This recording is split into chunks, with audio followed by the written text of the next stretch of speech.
Bismillahirrahmanirrahim. Assalamualaikum warahmatullahi wabarakatuh.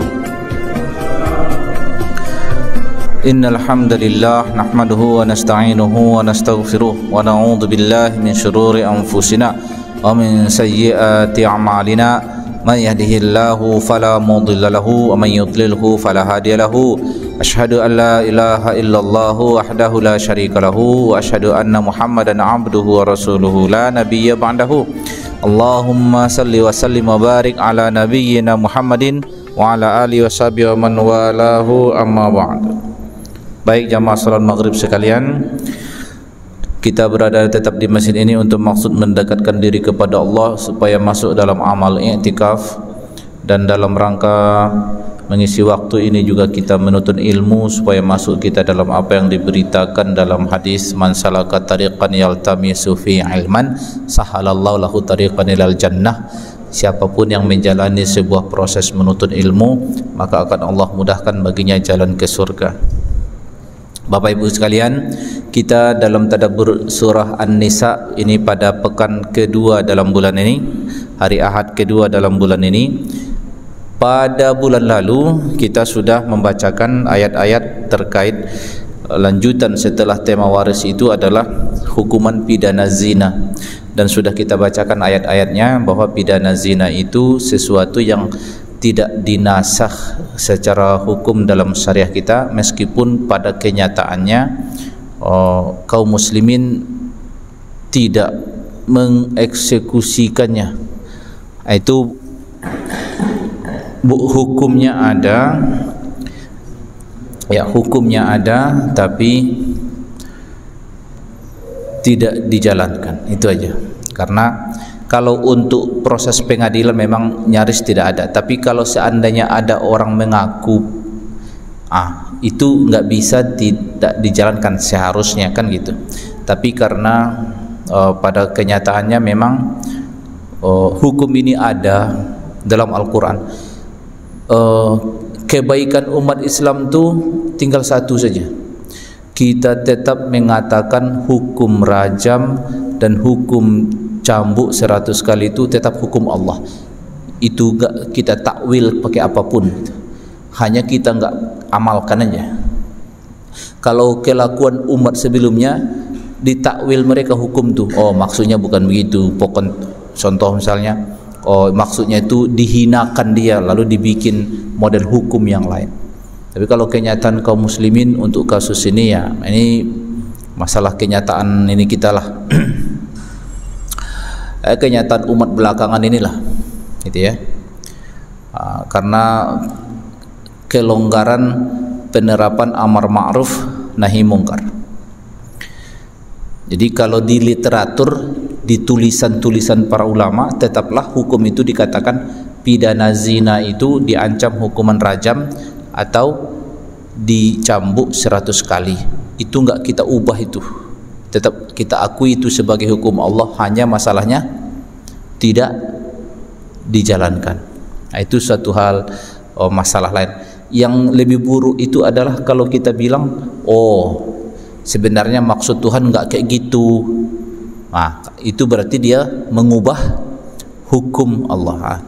Sejauh ini umat Nabi Muhammad tidak mengubah hukum itu, hanya bedanya tidak dijalankan. Jadi tentang hukum-hukum banyak gitu. Sama kayak hukum waris juga kan, kita nggak mengubah hukum waris kan, hanya masalahnya tidak banyak yang tidak dijalankan.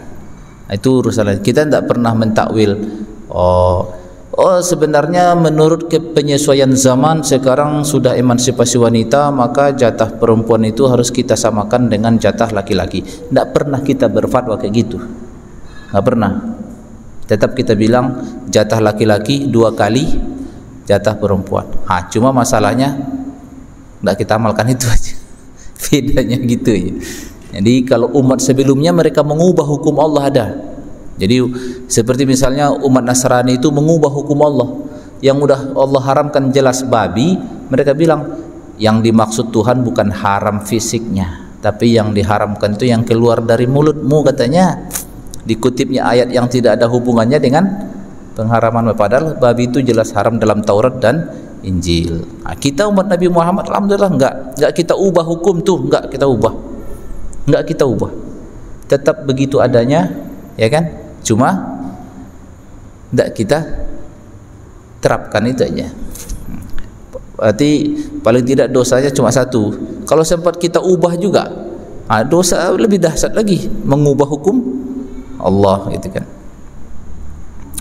Nah, ayat-ayat tentang ancaman pidana zina itu sudah kita bahas kemarin. Intinya zina adalah dosa besar, ditagih orang bertaubat. Zina itu jadi dosa bukan harus ketahuan, ya, nggak ada. Jangan dikira nanti kalau ketahuan jadi dosa, kalau nggak ketahuan nggak dosa, nggak ada kayak gitu, ya. Nah, siapapun yang melakukan hubungan seksual dengan bukan pasangannya itu zina. Itu zina besarnya. Sebenarnya kalau dalam ada hadis kan, nyaris setiap manusia itu kena zina, karena maksud zina di situ berarti bukan zina kelamin, tapi bisa juga kadang zina mata, tapi artinya dosa, ya kan? Zina telinga, zina mata, zina perkataan, ya, melambai chatting entah dengan ya yang bukan halal baginya misalnya kan. Zina dan lain-lain. Intinya siapapun yang melakukan dosa itu wajib taubat segera. Tidak boleh dia ceritakan ke orang lain, haram. Tidak boleh menceritakan dosa. Dosa itu haram diceritakan.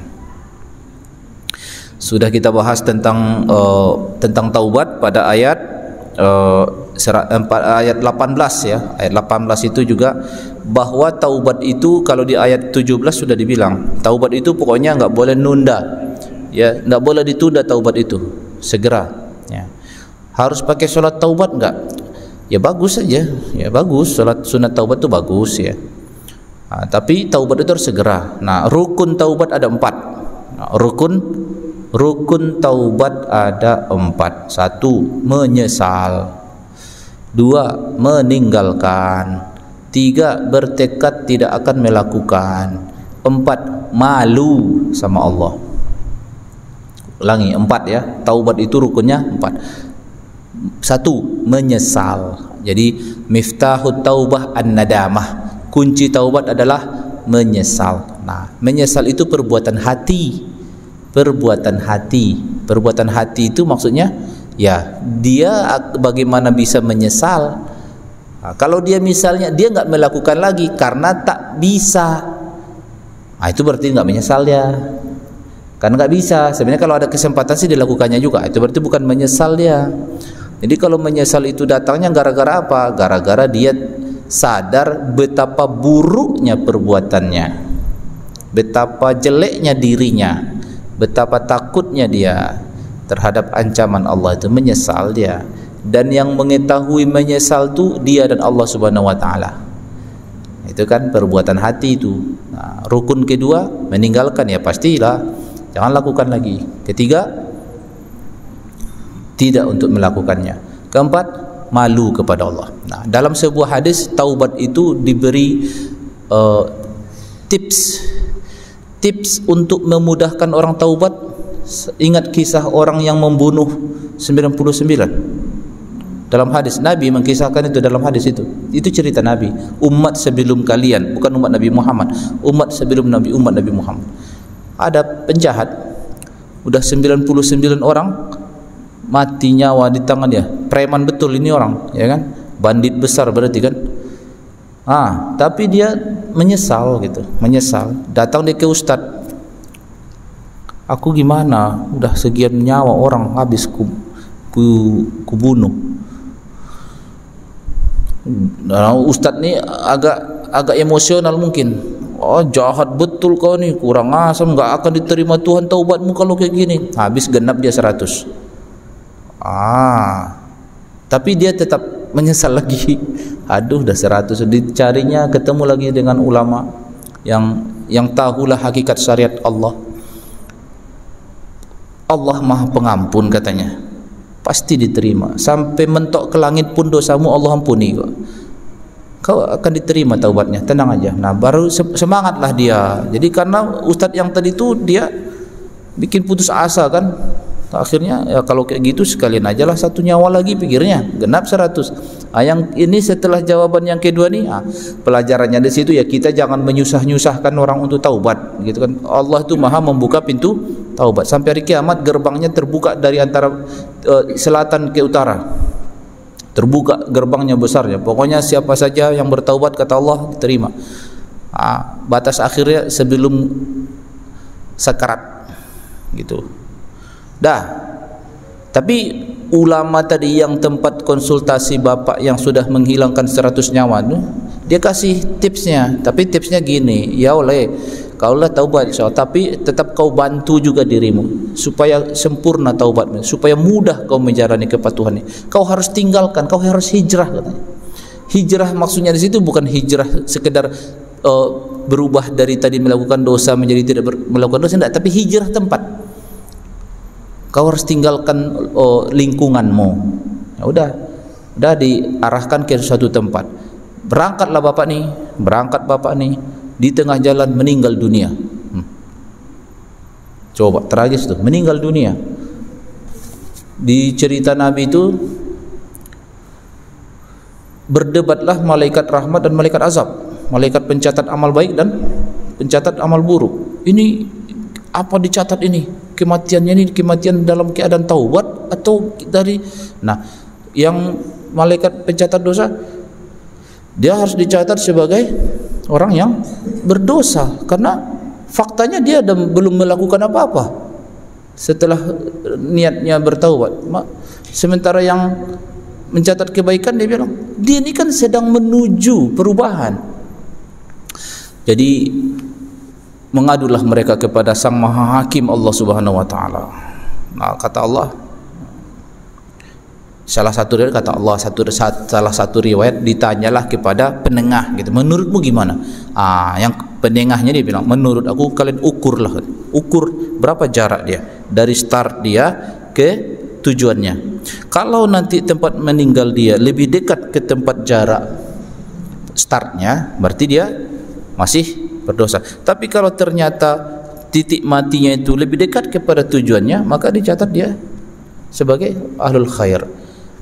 Lalu dalam riwayat lain, karena usulan penengah ini dijalankan oleh antara malaikat pencatat dosa dan pahala tadi, Allah lakukanlah rekayasa, dipanjangkan Allah lah jarak itu, ditarik oleh Allah jarak tuh. Dari dalam pada saat mereka mengukurnya, faktanya lebih jauh dia menuju, lebih dekat ke tempat tujuannya, maka dicatatlah dia sebagai orang yang dimulai dari nol lagi, kayak yang di pom bensin itu Pak, dari nol lagi diterima taubatnya.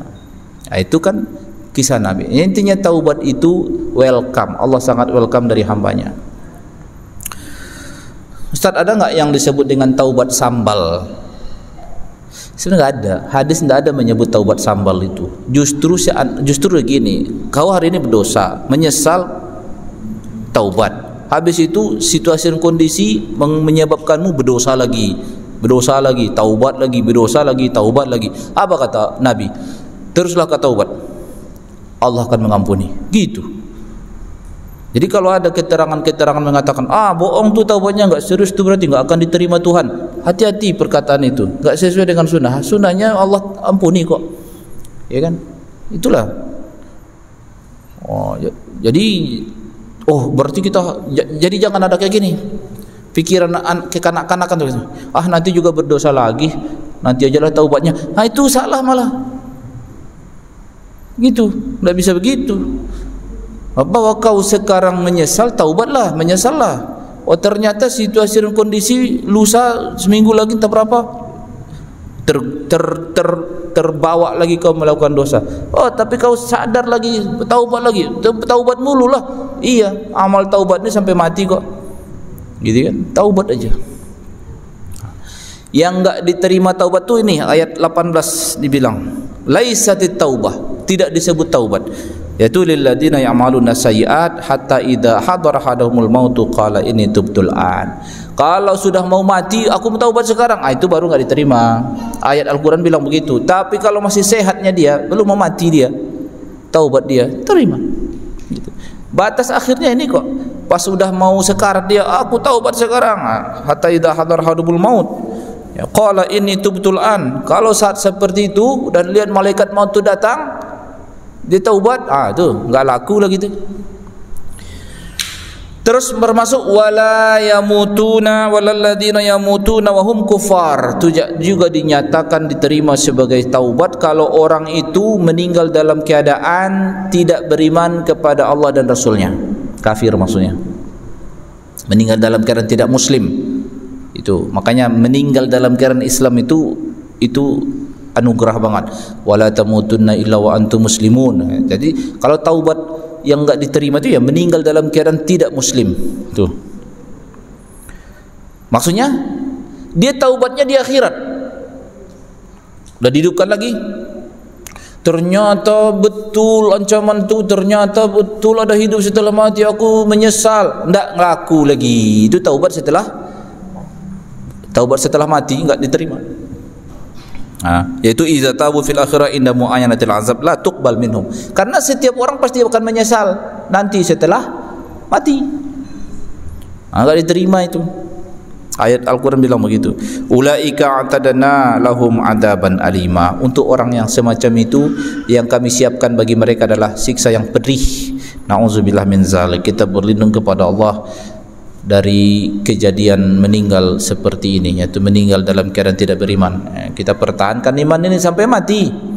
Ya, kita jalankan perintah Allah, ya ayyuhalladzina amanu ittaqullaha haqqa tuqatih wa la tamutunna illa wa antum muslimun. Hai orang-orang yang beriman, bertakwalah kalian kepada Allah, turutlah kalian kepada perintahnya, jangan kalian berani terhadap larangannya, dan jangan kalian sampai tutup usia kecuali kalian dalam keadaan muslimun.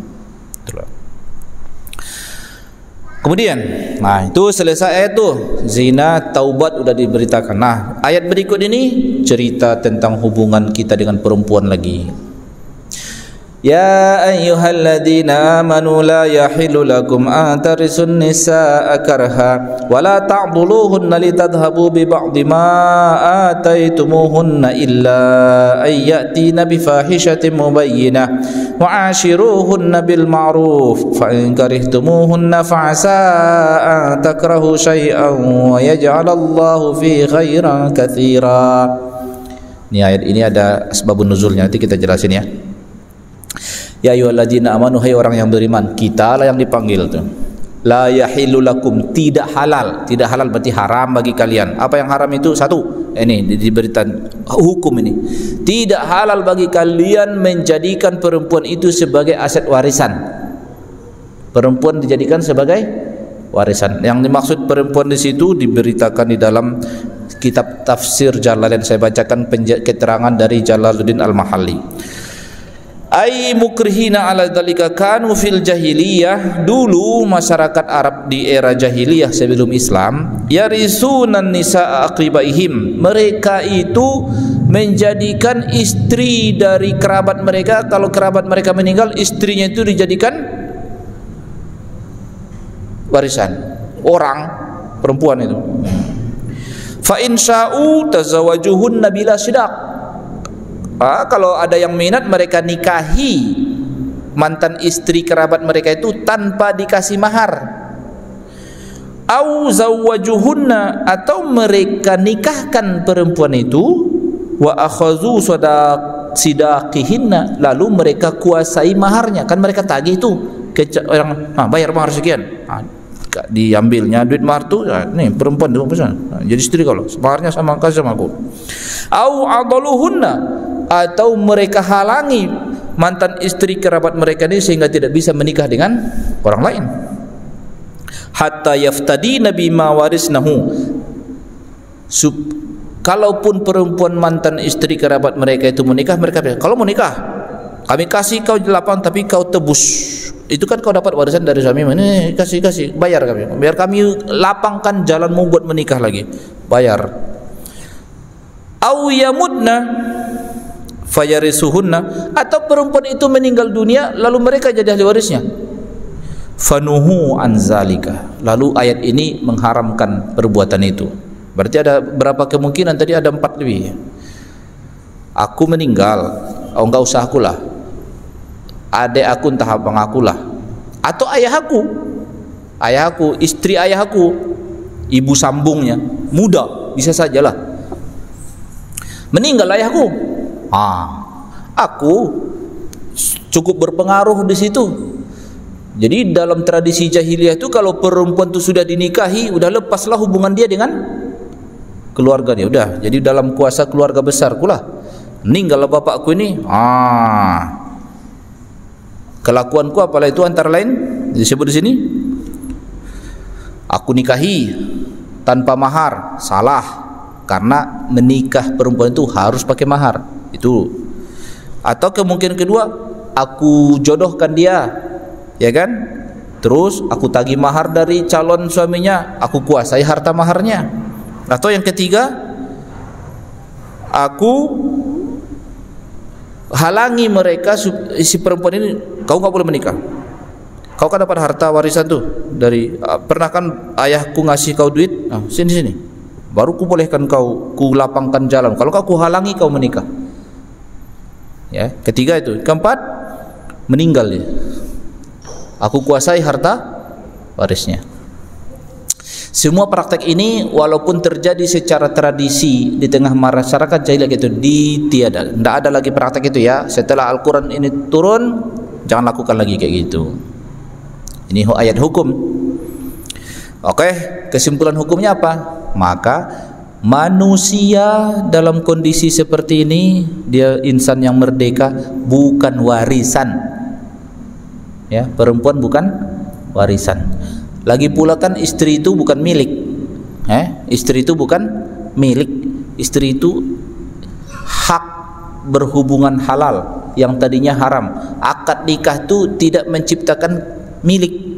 Akad nikah itu hanya menghalalkan hubungan yang tadinya sebelum nikah haram menjadi halal. Tidak seperti akad jual beli, perpindahan kepemilikan. Kalau akad nikah enggak. Nah, itu wala ta'dhuluhunna ay tamna'u azwajakum an nikahi ghairikum bimsakihinna wala rubatalakum fihinna diraran. Jadi jangan ada lagi praktek arogansi pihak laki-laki kepada ibu sambung mereka atau kepada menantu mereka, siapapun perempuan dalam kuasa pengaruh keluarga besar mereka. Hak perempuan itu dalam hukum Allah, dia berhak menikah setelah habis masa iddahnya. Yang tidak boleh menikah setelah suaminya meninggal itu hanya istri Nabi Muhammad sallallahu alaihi wasallam. Khusus saja, hanya istri-istri Nabi Muhammad lah yang secara ayat khusus turun untuk menghalangi. Jadi tidak halal bagi kalian istri-istri Nabi Muhammad itu. Jadi hanya mereka saja. Selain dia, mau sehebat apapun ketokohannya, meninggal dia, habis masa iddah jandanya, istri mantan istrinya, halal dinikahi. Halal dinikahi. Oh, tapi kalau perempuan itu tidak ada bermaksud untuk menikah lagi, itu hak dia, enggak dilarang, enggak dosa juga kan. Kalau perempuan itu enggak ada minat untuk menikah lagi setelah suaminya meninggal, enggak dosa juga. Tapi bahwa setokoh apapun dia, entah kiai kelas apalah, mau habib sekelas apapun, enggak, mantan istrinya tetap halal menikah dengan yang halal dinikah setelah habis masa iddahnya.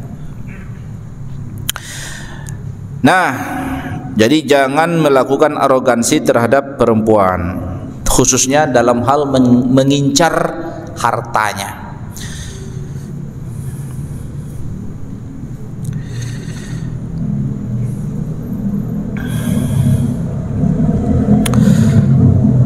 Illa ayyatina bi fahishatin mubayyinah.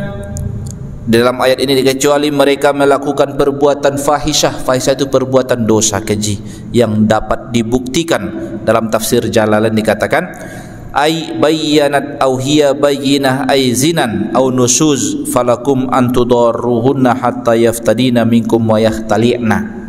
Ini hukum ini terkait masalah sepenggal kalimat ini.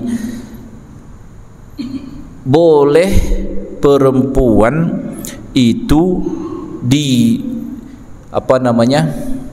menebus ya, illa ayyati nabi fahishatin mubayyinah falakum an tudarruhunna hatta yaftadina minkum ma yakhtali'na.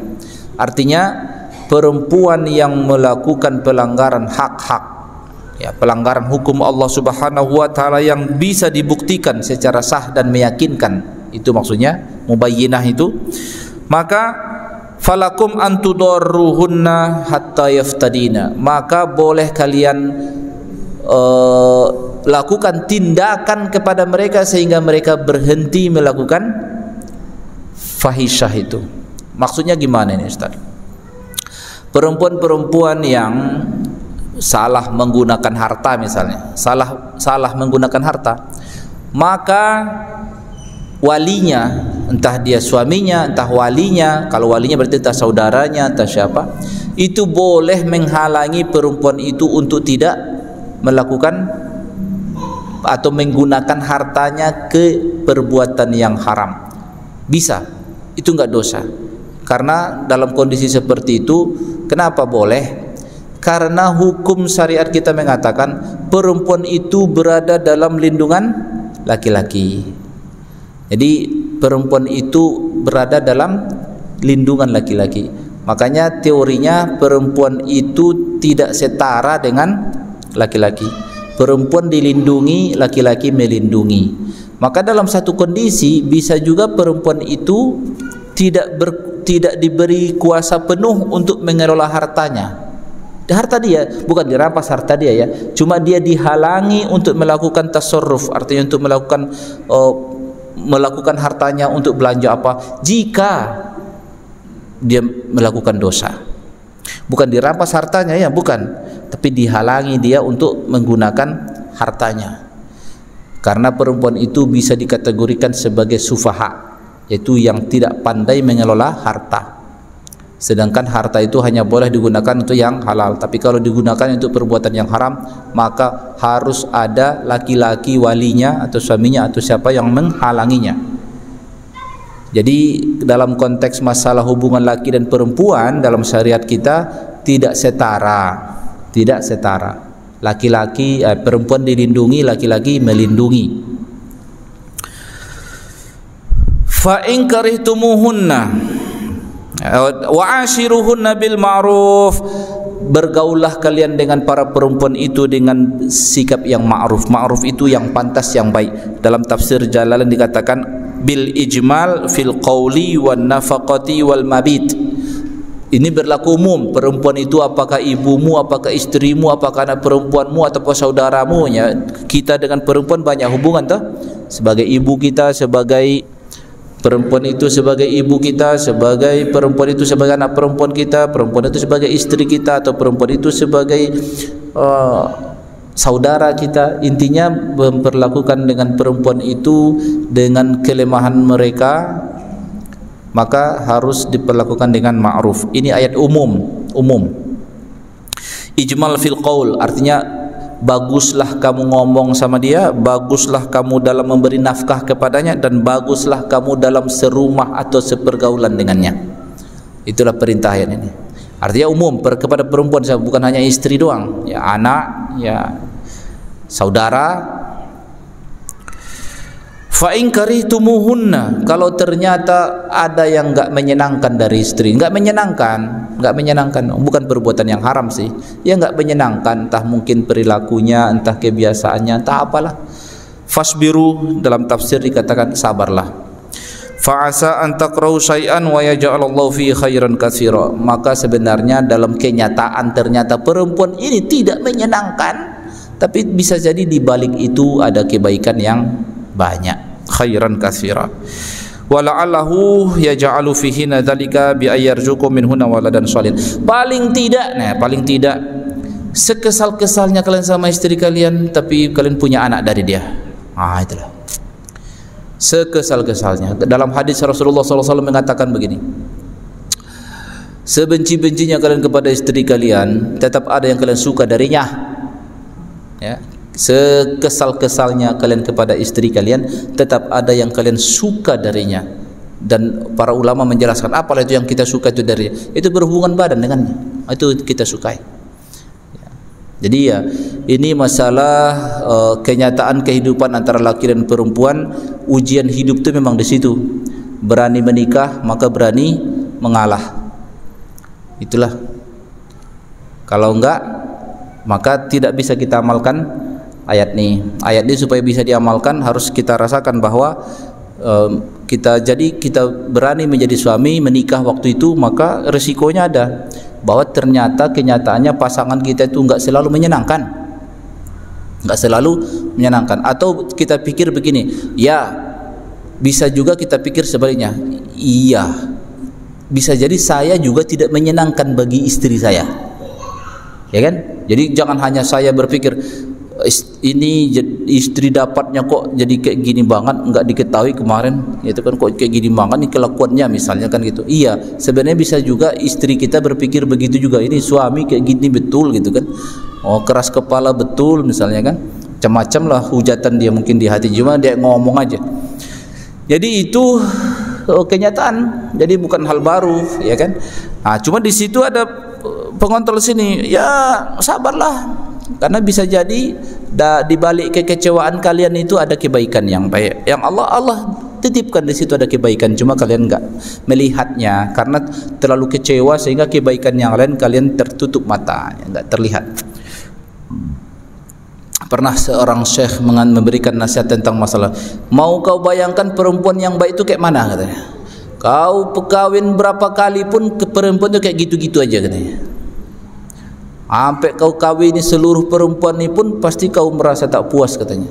Karena ada saja yang enggak banyak. Nah itu kita. Sampai kau mungkin sapi baru kau kawini baru kau kaget ternyata manusia lebih baik daripada sapi gitu kan.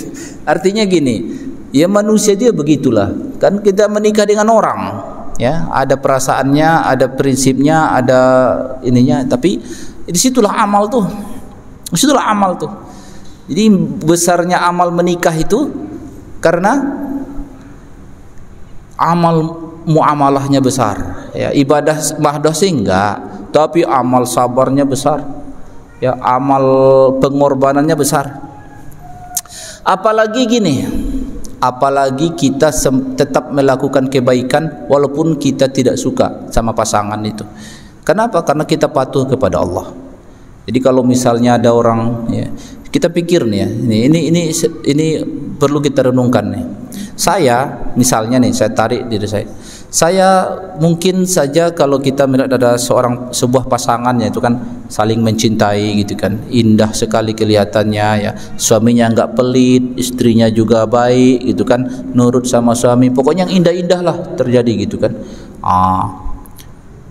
Jadi suami juga penghasilannya, semua gajinya dipercayakan kepada istrinya, semangat dia senang sama istrinya, dia rela berkorban sedikit, mengeluh istrinya, dia sedih, dia berjuang, baik sekali.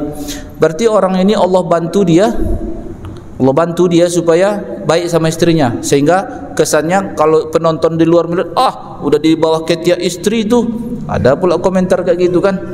Aku nggak mau, kalau aku jadi istri nggak mau kayak gitu, kalau aku jadi suami nggak mau kayak gitu.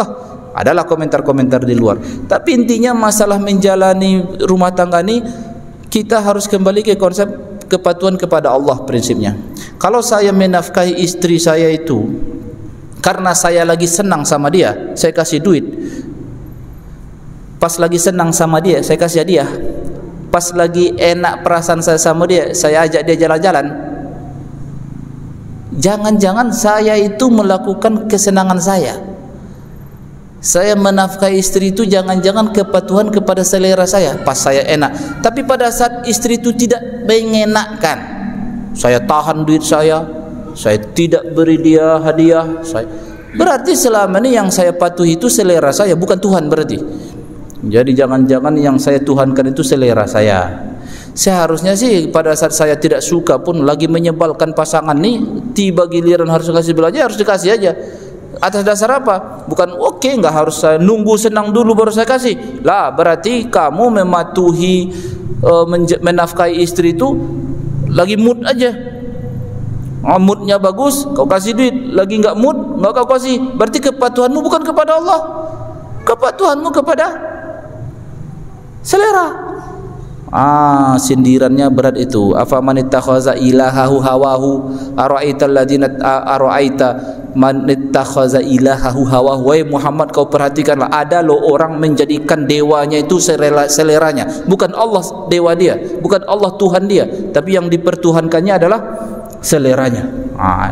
Dalam rangka itulah makanya kita pandai-pandailah menikah itu ibadah. Menikah itu ibadah, kepatuhan kepada Allah, bukan sedang cari senang-senang.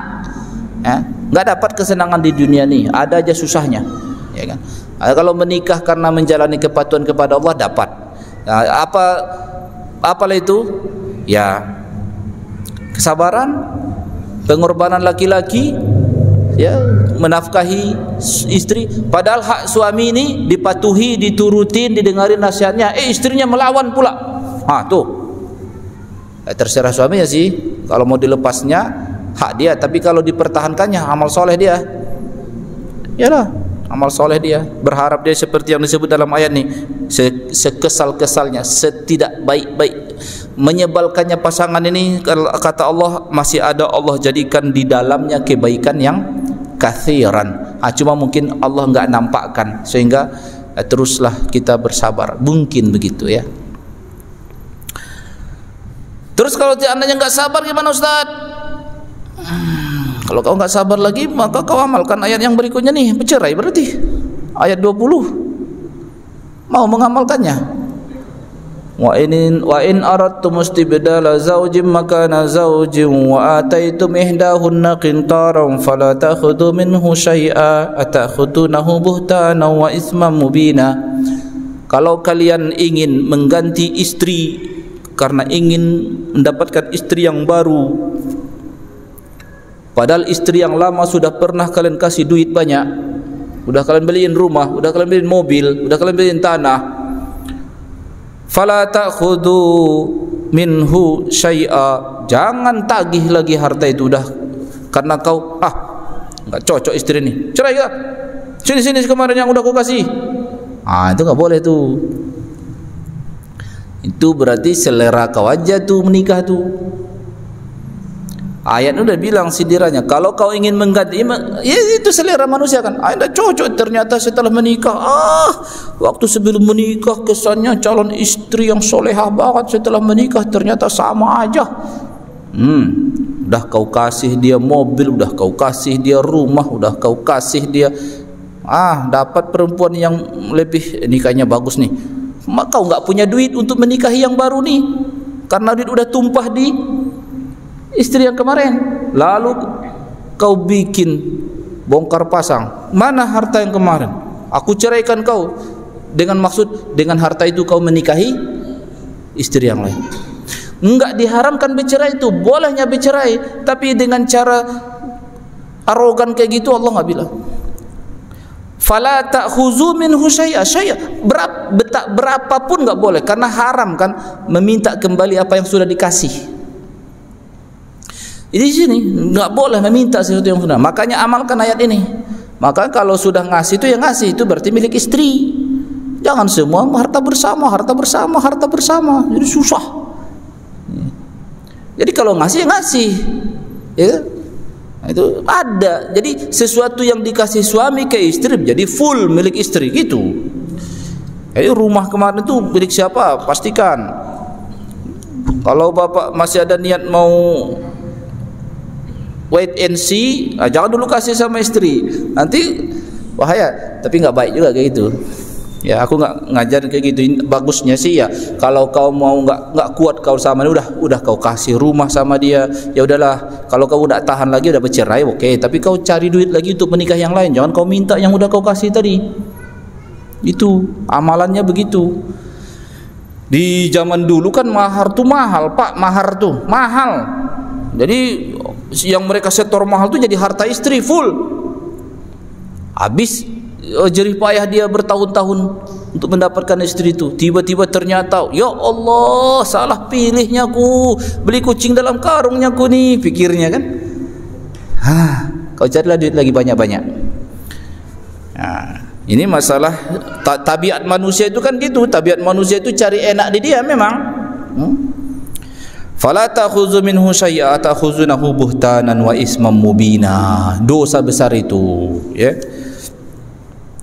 Tuh, haram berarti kan? Ayatnya bikin satu ayat lagi nih. Wa kaifa ta'khudzunahu? Alasan logisnya nih. Kok tega kalian buka menagih lagi yang sudah kalian kasih? Wa qad afdha ba'dukum ila ba'din, padahal kau sudah menyatu dengan dia. Maksudnya antara kau dengan istri kau itu udah enggak ada batas lagi. Sudah kau halalkan dia, tiba-tiba enggak cocok. Enak kali kau. Ini gitulah. Wa qad afdha ba'dukum ila ba'din wa akhadna minkum mitsaqan ghaliza. Mereka itu dinikahkan, bukan menikahi. Perempuan itu dinikahkan, mereka terima resiko dinikahkan itu. Udah, terus kau lakukan hubungan badan dengan dia, terus kau bilang enggak cocok nih, mana duit lagi, aku mau nikah dengan lain. Apa kau nih? Itulah seakan-akan ayat tuh ngomong kayak gitu. Cuma ayatnya bukan kata orang Medan kan. Itu aja bedanya.